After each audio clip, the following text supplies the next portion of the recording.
Health officials and professionals in Barbados and other countries in the world are increasingly concerned about the numbers of persons being diagnosed with chronic non-communicable diseases or lifestyle diseases like diabetes, hypertension, and heart disease.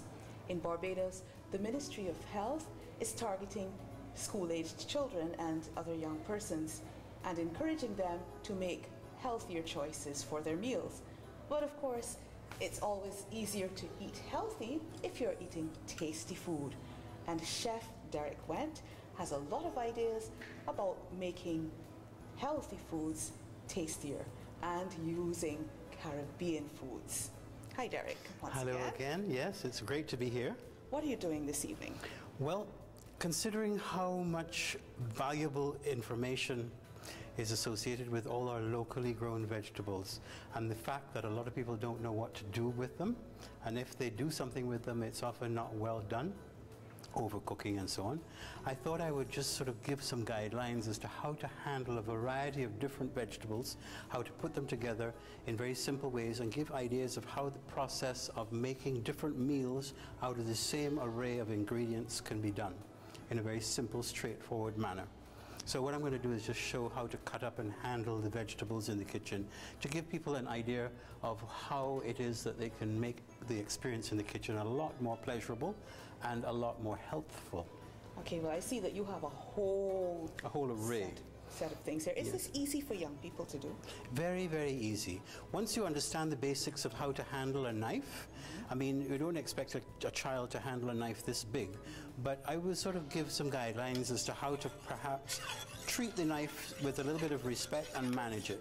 This was taught to me by a master swordsman, how to sharpen your knife. I've used a stone off the beach in Bashaba, and the action for sharpening your knife is to push it along the edge, the front edge, and to return it as you turn it over.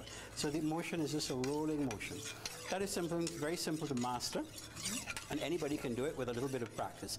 Anything that we do needs practice. So children will take their time and learn, and supervised by parents and so on. But don't discourage them, because once a child understands the dangers inherent in a certain thing, then they know the parameters and how they can operate within that. Yes? And so, without any further ado, I'll start to show you how to cut up some of these delicious vegetables. Okay. All right. And this time, I'm going to see if I can learn something. Okay, you stick around. What I'll do is start with removing the things that we're not going to eat in the vegetables. For instance, people peel a pumpkin. I don't peel my pumpkin. I take off some of the skin with my zester. I use the zester, which is a little tool with some holes that peels the skin. See, it takes off some of the skin, leaving some. It tenderizes the layer, because of course a lot of the vitamins are right under the skin. You don't want to lose that when you cut off the entire layer that contains so many of the vitamins. So this just softens the pumpkin, you see? Very, very attractive as well when you cut that into pieces. So what I'm doing is taking off the pieces of the vegetables that I'm not going to eat. So that's the pumpkin prepped. We have some okras here. People usually top and tail their okras. All I do is take off the, let me see, move that out of the way there. I just take off the tail end just as it starts to join the okra. You should hardly open the okra at all, because that retains all the vitamins without letting the okra get slimy once it's prepared. Yeah, so we just remove those quickly.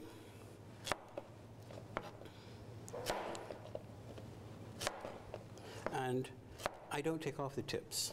I don't know why people take off the tip. It doesn't, when I eat them, they know it's not hard or fibrous. Does it make a difference in the cooking if you leave the tip I on? find the less you cut into an okra is the more pleasant it is to eat. Unless, of course, you're making okra slush. Yeah? So those okras are ready. I've taken off the tails. Sweet peppers. Use a smaller knife. I showed this in an earlier program where you put the knife in at the stem end and just come around the whole pepper like that to the other side. Come around the stem, and then the seeds are free to come right out. So you make the whole process of deseeding the pepper extremely simple. Again, in the stem end, around the roundabout, and take out the seeds. Shake them out, and there your peppers are ready to be prepped. This is Christophine, lovely vegetable, very versatile. It can take on the flavors of anything. It can even be used like apples in apple pie and so on. You can substitute the Christophine for apples. So we cut it down the width of it. So you take it through what would be the length of the chocho, the Christophine, exposing the seeds. Cut it in half once more, and half once more, and just scoop out the seed. A lot of people don't handle vegetables very easily, and so consider it a chore to prepare them. You see how fast I'm doing these things? So the idea is to get back into the kitchen in a very simple, easy way. So we're not peeling the Christophine? No, the skin is so thin that you don't need to remove it. Okay. Don't take off any of the vitamins and so on that are associated with all these foods by peeling and chopping small and cutting up to the point where the food is almost over-processed. You know? Carrots, I just take off the top end, and I tail it. I do a little bit of scraping, but not much, because that once the carrot is clean, once you scrape it, you start to, again, oxidize the surface. It damages the vegetable. You start to lose nutrients. This has got a few little brown spots, locally grown, nice sweet carrot. Again, take off the root end, the stem end and the root end. And this one has just one little spot there that needs scraping. Otherwise, I leave it just like that. What are you taking off when you scrape it? I really don't understand that over-processing that a lot of chefs and cooks do. Butternut squash, again, people have a challenge with this because it tends to escape from you. It's so hard it runs away. I teach it a lash, take off the tail. I'm not going to use this much, so I'll put that back there. Take off the stem end. And again, with my zester, I'll take off some of the skin. Okay, similar to what we did similar with to the pumpkin, right? So these, what you're doing is retaining a lot of the very minute minerals that are associated with the skin layers. You know, lots of minerals right under the skin of a lot of these vegetables. You don't really want to remove a lot of it. So those are all there, ready. Just gonna go back here. I'm making some room on my table. What else have we got? We cut the leafy green vegetables last. What I can show you is the pak choy. This is a thing that grows so easily. You take a handful of seeds and throw them in your garden, you've got pak choy coming up. It doesn't take any trouble. You chop off the root end, much as I did with the lettuce in an earlier show, where you just release the leaves. Again, another little trim because it grows upwards. Opening it out. Get rid of the bits that we're not going to eat. There. And stacking the leaves one on top of the other, quite simply like that. This one is a little bit old in the green, so I'll take the green off, leave that there. Stack them like that. Reassemble the pak choy on one level. Get rid of this and this. So you keep your board clean and lay them down like that. And you cut off your green leaves with two simple strokes. There. That you can set aside for a little while when you chop that later. When you cut leafy greens early in your preparation, you compromise the health of them. They start to oxidize and so on. This is the stuff you have to cut up a little bit smaller, or for a stir fry, you just into chunks. So, okay. So I'll just start cutting these up quick. Oh, one more thing. Celery. Celery is an excellent source of natural sodium. If you've got a salt-restricted diet, you can add celery to your diet, without using salt. It adds natural salts to your diet. If the celery is slightly old, you might have to pull off some of the threads that come in the skin, but this seems to be quite young. There's no threads coming up. You just notch into it and the threads come up, but not much going on there. So trim the ends, cut them down the middle to make them smaller. And we'd rather have our vegetables when they're young as opposed to... Young as opposed to older, yes. The older the vegetable, particularly if it's been harvested, the sooner you eat it after harvesting, the better it is for you. You know, because then the living qualities are still inherent in the vegetable itself. What I've done there is just cut the celery into smaller strips, you see? Just by holding it and cutting it down the middle. Okay, we can start chopping some of these now. I'm going to need a nice large bowl to throw some things in. Now, what you want to consider when you're doing any kind of vegetable preparation, anything that's going to have a different kinds of vegetables in it, you've got to consider your densities. Carrots are perhaps the densest of the vegetables, so those are the things you cook first. Cut it down the middle to stop it rolling away, so you've got a vegetable that's controllable. Yeah? And this, on the diagonal, cut it into some handsome sliced bits that would fit into your mouth. Carrots are crunchy, they make a lot of noise. Great for the eyes. Apparently, the shape that's in the middle is indicative of excellent for the eyes. Yeah? Lots of vitamin A. There's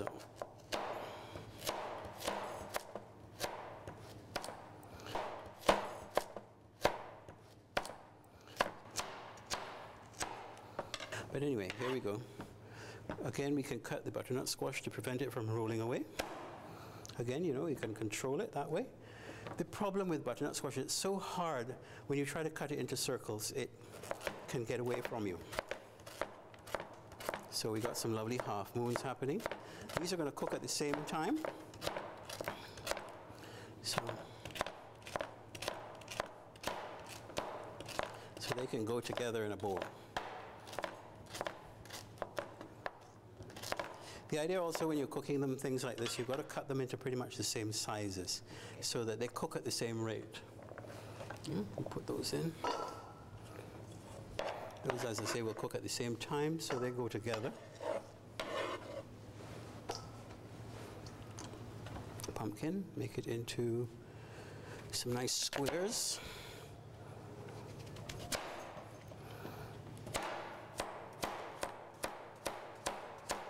Again, I'm measuring with my finger. You can see how I'm cutting. Measure with the fingernail.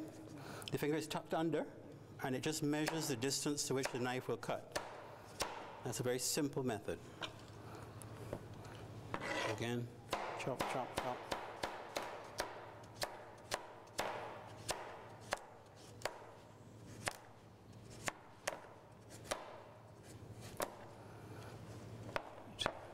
I think we have enough of those. Otherwise, this is going to be a very full pot. We put these in there. You keep things separate. Lots of little bowls to keep your veggies separate so that when you chuck them into the pot together, they will, the ones that are cooking at the same time, can be put into a bowl. And so you can manage your preparation process. These are all just chunky bits for bite size.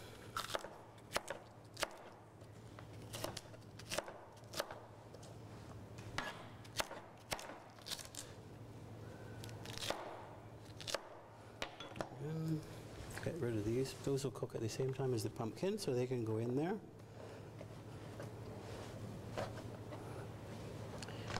And the Christophine. Again, some nice slices. Of course, well, the secret is that you have to have a sharp knife. Well, certainly. Sometimes I find that, especially when you're doing things like butternut squash, that it takes a little bit of time, mainly because you can't keep your knife sharp. Well, I keep my stone handy. As I say, this is a stone off the beach in Bathsheba. And I always just, if I need to sharpen up something, particularly if it's things like tomatoes or sweet peppers or something that need a little bit of a sharper edge, you can just sharpen the knife instantly. You know? Just push it on the knife and it gets back sharp. So that's something to do. Never have a dull knife in the kitchen. That's really very, very dangerous.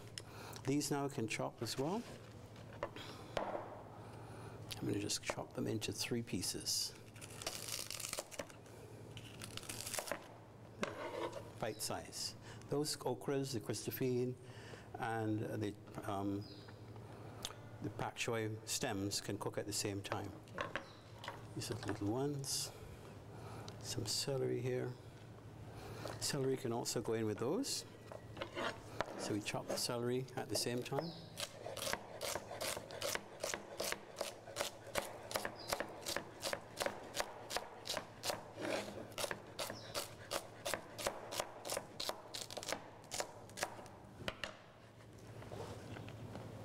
Let's do an onion and a bit of garlic. Now, I see some people having a lot of problems opening up garlic. You know, they pushing and cracking and pressing, because it's a dense thing, yeah? It doesn't really crack open so easily. What I've discovered, take a paring knife or some sort of kitchen knife, insert it in between the cloves, and just give it a twist, and it opens up, yeah? Very simple. And then you can just break off the amount of cloves that you need. And then again, to process this, simply taking off the tail end, just remove the root from each clove. There's 2 in there. So you're taking off the root end, trimmed, and then you can either use your knife or your stone. You can hit it a little lash, or you can bring it to the edge of your table and just press the knife down on it like that. Okay, and it slides right out? It slides out, and you can take the skin off without any fuss or bother. Right? And that way, your processing becomes so simple. Yeah, and you've left with your garlic cloves on your counter. And we've got the onion, top and tail. Just cut halfway through and pull it down towards the root, and you get an advance in the peeling. Yeah, you get an advance there. And that way you can just lift it off and make the whole process of peeling your onion that much simpler. I've found that the only way to stop onions from making you cry I was just going to ask you about that. Keep them in the fridge. Okay, that's Just about maybe a half an hour before you're ready to use them, put them in the fridge, and that helps to hold the sulfuric compounds in place. So do you put them in the fridge after you've peeled them or before? Before. Before. Oh, Before. So you just put this straight raw onion into the fridge? Straight onion. You take the onion in the skin, put it into the fridge, as many as you're using, and it helps to stabilize those acids. I'm sure that's a very helpful tip for people. I've tried all kinds of different things, and that's the one thing that tends to work best. It's not 100%, but it's the best thing. My green leafy things are the last thing that I will cut up, because we don't want to compromise the very volatile nutrients that are in those green leafy things. Okay, just chop my garlic. Just pushing it under the knife, making sure I'm not putting my finger under. And just chop lightly. And the onion, halve it. You can do lots of different things with onions. For a stir fry, let's see. I'll cut them into crescents. So we're making a stir fry first? I'm going to do a stir fry. What you can do with a lot of these vegetables is actually just season them. Just toss them up with a seasoning in a bowl like this. Put them all together in a bowl. Season them with some of Wentworks, maybe the vegetable, and if you want a little bit of a kick, maybe the island heat, just to make them really spicy. Season them up with a little bit of olive oil. Put them on a tray and put them in the oven for 15 minutes. Okay. And you've got a great set of roasted veggies that are delicious. You can snack on those, they're so great. And it also makes a great side dish. But what I'm going to do is take it from that, where we could actually have done the roasted veggies in the oven on a tray, but make it into a stir fry. Okay? And stir fries, you want to look at pretty shapes. The shapes and colors and textures in a stir fry make the difference to the whole effect of the stir fry. Okay? If you leave the root end on, you get some attractive things happening as well with the little pieces. Okay? So those can go into a bowl. Because what we're going to do is we're going to move to the kitchen, the stove, after I've finished prepping all these things. Oh, here's the spinach. People surely know how to take the stems off of spinach, but just to show you how I do it, I make a stack of my leaves. As I clean them, they're rinsed and drained in a colander, and then I just hold each leaf and grab the stem and just pull it down. And that destems, put it back on the stack, and just add it to a pile. So you pull them down, and it pulls off just enough to make the leaf tender. And then you take a knife and run it across your pile of leaves. If you want it smaller, cut again. So it's like, and put them in a bowl, and those are ready to go. And similarly with the pak choy, cut them across. These are nice. Look at that. If that's in a soup, these would be lovely. Look at that. Can you imagine that in a soup? How pretty? And there we go. I also noticed that you're not cutting it up into very, very small pieces. Exactly.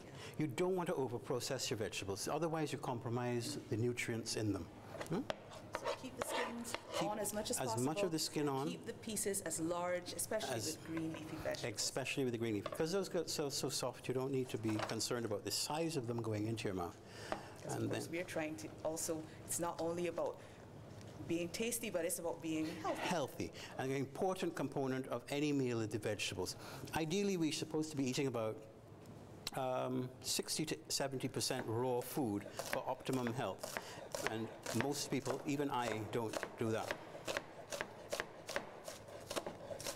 But, you know, the idea is that you get ideas about what you can actually do in terms of not cooking so much. People will go to parties and eat raw vegetables being passed around on a tray, but they would never think of eating raw vegetables at home, for the most part. Not many people I know do that. So that's my chives. Parsley gathered into a bunch. I just take off the stems, the harder bits, they all come off. And my parsley is like that.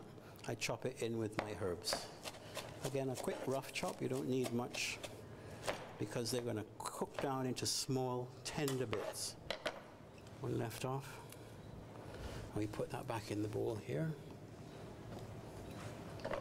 And see how fast all those things are processed? You thought I had lots of going to go.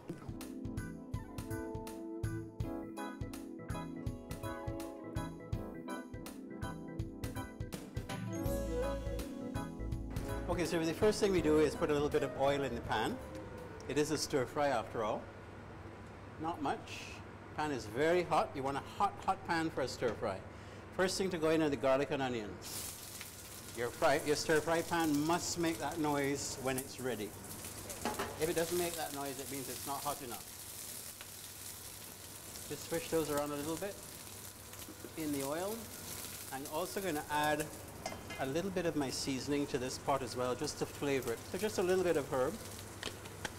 I'm going to add a little dash of vinegar.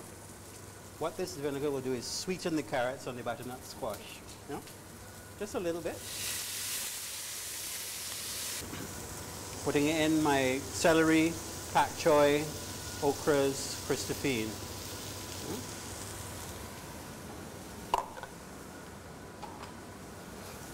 It smells good already. Yeah. Wow. And you know, it doesn't smell as if it doesn't have meat in it. You don't miss the meat when you cook like this. Plenty, plenty flavor. I'm going to just turn down my heat a little bit. This is a great stove. Just a little bit. Right. I'm going to put another little bit of liquid to help with the steaming. This is the amino acids, yeah? That's great. This will go in next, and then this one. 1, 2, 3, 4, 5, 6, 7, 8, 9, 10 seconds. The steaming is all going. And we can throw in the peppers and the pumpkin.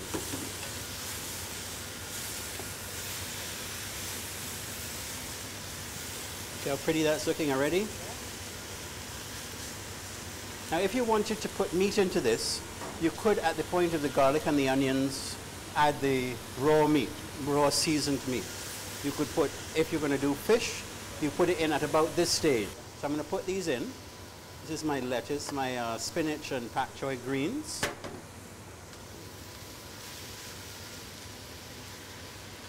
Just toss them in.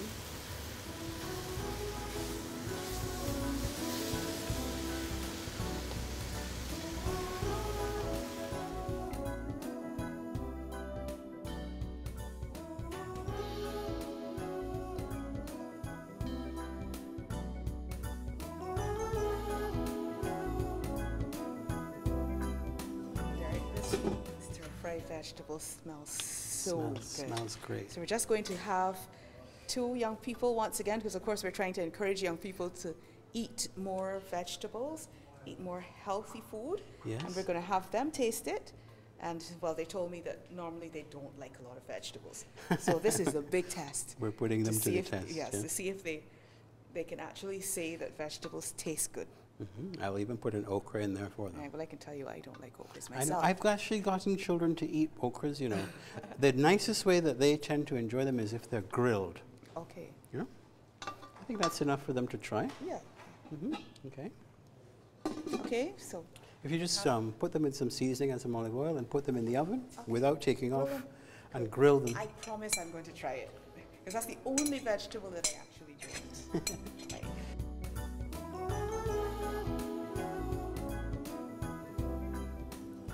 Let me see you try that okra now. Crunchy. It's different, huh? Not the horrible, disgusting, slimy okra that you usually have to throw away. How's the flavor overall to you? Tasty? You hear any crunching? That's nice. Your veggies should be still crunchy when you're eating them. Thank you. It reminds me of Chinese. Yes? Food, which is Chinese food. Chinese food is good because they tend to use a lot of vegetables in their cooking, and everything is always about the flavors that they put. And they don't cook their food a lot. They do very fast things. Stir fry is, of course, a Chinese technique. Yeah? The pan should be extremely hot. You're kind of searing the vegetables. When the butternut squash gets a little bit of brown markings, it's really, really nice. It's slightly broiled. It's and just no overwhelming flavors. Everything just very tasty. And Chinese food and Mediterranean food, when combined with Caribbean techniques, is some of the most interesting food in the world, because it maintains the integrity of the different things that they use. So you can actually taste each part of the meal. Okay, thank you very much, Derek. It's been a pleasure. Thank you as well. Chef Derek Went teaching us that it's not only good to eat healthy, but it's even better when healthy is tasty. Until next time, goodbye. Ciao.